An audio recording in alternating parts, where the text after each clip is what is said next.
Hi friends, అందరికీ నమస్కారం. Welcome to my channel. ఈరోజు మన ఛానల్లో మరొక కొత్త రెసిపీ వచ్చేసి టమాటా మెంతి కూర కర్రీని ఎలా చేయాలో చూద్దామండి. ఇలా చేసిన ఈ మెంతి కూర టమాటా కర్రీ అయితే చాలా టేస్టీగా ఉంటుందండి. అన్నంలోకే కాకుండా చపాతీలోకి కూడా చాలా రుచిగా ఉంటుందండి. ఇలా మీరు ఒకసారి ట్రై చేసి చూడండి. అలాగే ఫ్రెండ్స్, మా ఛానల్ని ఇంతవరకు సబ్స్క్రైబ్ చేసుకోకపోతే సబ్స్క్రైబ్ చేసుకోండి అండ్ లైక్ చేయండి, షేర్ చేయండి. ప్లీజ్ మా ఛానల్ని సపోర్ట్ చేయండి. మరి టేస్టీగా చాలా సింపుల్గా ఈ మెంతి కూర టమాటాను ఇప్పుడు ఎలా చేయాలో చూసేద్దాం. ఈ కూర కోసం ఒక పెద్ద కట్ట వరకు మెంతి కూరను తీసుకున్నాను. ఈ మెంతి కూరను కాడలను కాకుండా ఇలా ఆకులను మాత్రమే తెంపుకోవాలండి. కాడలతో సహా మనం ఆకులను తెంపుకుంటే కర్రీ చేసేటప్పుడు మనకి టేస్టీగా ఉండదు. మళ్ళీ కాడలు అనేవి తొందరగా ఉడకవు కాబట్టి ఓన్లీ ఆకులను మాత్రమే తెంపుకోవాలి. అప్పుడే మనకి కర్రీ చాలా టేస్టీగా ఉంటుందండి. ఓన్లీ ఈ ఆకులను మాత్రమే తెంపుకొని ఇలా సన్నగా కట్ చేసుకోవాలండి. ఇలా కట్ చేసుకున్న ఆకులను మొత్తం ఒక గిన్నెలో వేసుకోవాలి. ఇలాగే మనం తీసుకున్న మెంతి కూర మొత్తం ఇలాగే సన్నగా తరుక్కొని పెట్టుకోవాలండి. ఇలా తరిగిన మెంతి కూరను ఒక 2-3 సార్లు శుభ్రంగా వాటర్తో కడుక్కోవాలి. ఇలా కడుక్కున్న మెంతి కూరను మొత్తం ఒక ప్లేట్లోకి తీసుకొని పెట్టుకోవాలి.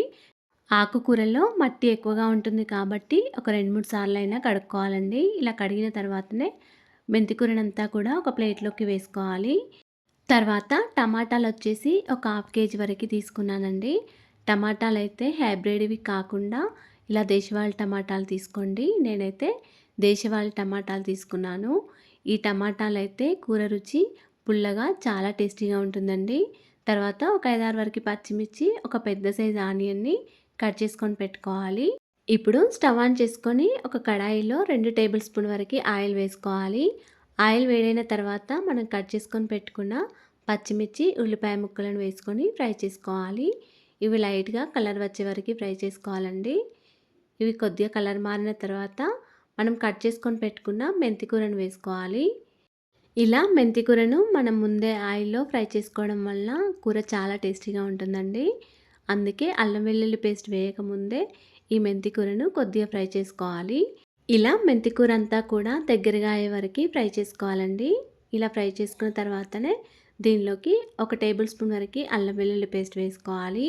ఈ అల్లం ఆయిల్లో కొద్దిగా ఫ్రై అయ్యే వరకు ఇలా కలుపుకుంటూ ఉండాలండి. అల్లం మొత్తం మెంతాకులో కలిసే విధంగా కలిపిన తర్వాత ఒక 1/2 టీ స్పూన్ వరకు పసుపు వేసుకోవాలి. పసుపు వేసిన తర్వాత మళ్ళీ ఒకసారి కలుపుకోవాలి. ఈ టమాటా మెంతి కూరలో కొద్దిగా అల్లం ఎక్కువగా వేసుకుంటేనే కూర టేస్టీగా ఉంటుందండి. ఇలా అల్లం పసుపు వేసి కలిపిన తర్వాత మనం కట్ చేసుకొని పెట్టుకున్న టమాటాలు, కొత్తిమీర వేసుకొని మొత్తం అంతా కూడా ఒకసారి కలుపుకోవాలి. ఈ మెంతి కూర మొత్తం టమాటాల్లో కలిసే విధంగా బాగా కలుపుకోవాలి. ఇప్పుడు దీనిలోకి రుచికి సరిపడా సాల్ట్ వేసుకొని మళ్ళీ అంతా ఒకసారి కలుపుకోవాలి. ఇలా కలిపిన తర్వాత కొద్దిసేపు మూత పెట్టుకొని ఉంచుకోండి. ఒక 2 మినిట్స్ వరకు. 2 మినిట్స్ తర్వాత మళ్ళీ మూత తీసి మళ్ళీ మొత్తం అంతా ఒకసారి కలుపుకోవాలి. ఈ టమాటాల నుండి వాటర్ రిలీజ్ అయ్యే వరకు ఇలా మూత పెట్టుకొని ఉంచుకోండి. టమాటాల నుండి వాటర్ రాగానే మళ్ళీ మూత తీసేసి మనం టమాటాలను చక్కగా ఉడికించుకోవాలి. అంతవరకు మధ్య మధ్యలో మూత పెట్టుకుంటూ కలుపుకుంటూ ఉండాలండి. ఇప్పుడు టమాటాల నుండి మనకి వాటర్ వచ్చేసాయి. ఇప్పుడు స్టవ్ని హై ఫ్లేమ్లో పెట్టుకుంటూ ఈ కూరను చక్కగా ఉడికించుకోవాలి. టమాటాలు చక్కగా ఉడికి ఈ కూర మొత్తం దగ్గరగా అయ్యే వరకు ఉంచుకోవాలండి. ఇలా మధ్య మధ్యలో కలుపుకుంటూ ఉండాలి. ఇలా టమాటాలను గరిటెతో స్మాష్ చేసుకుంటూ కూరను చక్కగా ఉడికించుకోవాలి. ఇప్పుడు దీనిలోకి ఒక 2 టీ స్పూన్ల వరకు కారం వేసుకోవాలండి. ఈ టమాటా మెంతి కూరలోకి కొద్దిగా కారం ఎక్కువగానే ఉంటే కూర రుచి బాగుంటుందండి. ఇలా కారం వేసిన తర్వాత ఒక టీ స్పూన్ వరకు ధనియాల పొడి, ఒక టీ స్పూన్ వరకు జీలకర్ర మెంతి పొడి వేసుకోండి. ఇలా అన్నీ వేసిన తర్వాత కూరని మొత్తం ఒకసారి కలుపుకోవాలి. ఈ కూర మొత్తం దగ్గరగా అయ్యి టమాటాలు మంచిగా ఉడికే వరకు ఉంచుకోవాలండి. ఈ కూరలోని వాటర్ పోయే వరకు స్టవ్ని హై ఫ్లేమ్లో ఉంచుకోవాలి. ఈ కూరలో జీలకర్ర మెంతి పొడి వేయడం వల్ల కూర రుచి మరింత పెరుగుతుందండి. అంతేనండి, ఎంతో టేస్టీగా సింపుల్గా చేసుకునే టమాటా మెంతి కూర రెడీ అయిపోయింది.